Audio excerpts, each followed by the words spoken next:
Courses et régates. Courses et régates, une émission de Nicolas Venance pour Actunautique.com. Courses et régates est parrainé par MG Digital Technologies, leader mondial des solutions d'impression et d'ennoblissement numérique.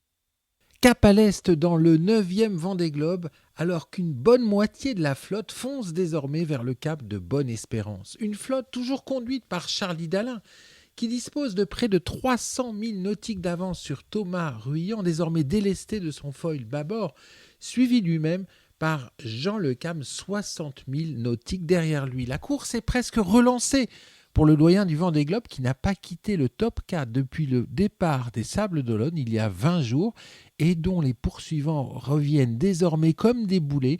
La pression monte derrière lui. Parce qu'Hubert, son bateau ne dispose pas du potentiel des IMOCA à foil de toute dernière génération. Dans un vent portant, il a décidé de tracer la route la plus courte au plus près du centre de l'anticyclone, quitte à être ralenti. Jamais il n'aura autant fait corps avec son bateau. La journée qui s'annonce devrait être difficile pour Jean Le Cam parce que ses poursuivants vont avoir plus d'air que lui, qu'ils vont débouler derrière lui comme des boulets de canon. Des skippers comme Sam Davis, Initiative Cœur, et Louis Burton, Bureau Vallée, ont choisi de contourner l'anticyclone pour ensuite arrondir leur route vers le sud-est. Ce matin, ils affichaient 20 nœuds de vitesse au compteur quand Jean en affichait 15.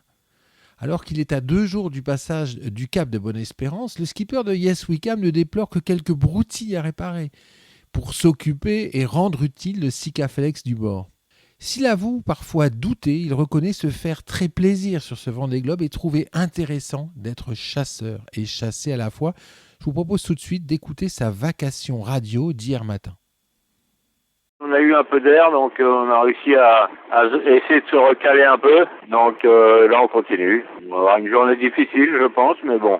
Si tu veux, l'anticyclone s'évacue, donc ça, c'est plutôt pas mal. Les conditions qu'on va avoir, c'est à 2 nœuds de vent près, ça le fait ou ça le fait pas. Donc écoute, là, je prévois rien. Moi, je fais la route que je dois faire, et puis après, on verra bien à la fin. C'est sûr qu'ils sont mieux positionnés par rapport au vent, ça c'est clair. Hein. Bon, maintenant, là où moi j'étais, si tu veux, je pouvais pas faire autre chose. Donc c'est toujours pareil, quoi. Il vaut mieux être chasseur que chasser.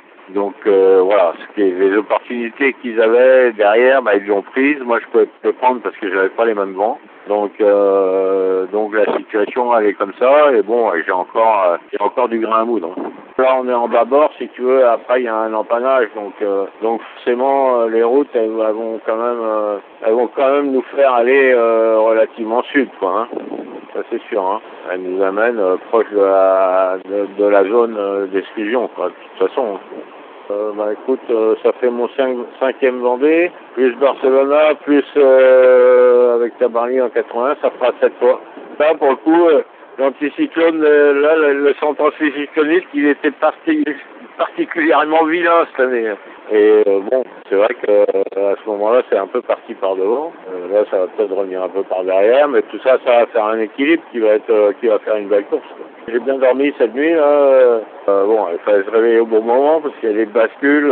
Tu vois, c'est jamais comme on pense que ce sera, mais ouais, là, ça va. Hein, bien manger, les batteries sont à fond, il y a de l'eau, donc à partir de là, s'il y a de l'énergie et de l'eau, on est sauvé. Cette émission est accessible à tout moment sur la chaîne YouTube d'Actunautique, mais aussi en podcast sur Spotify, Deezer, Apple, Google, Acast et SoundCloud.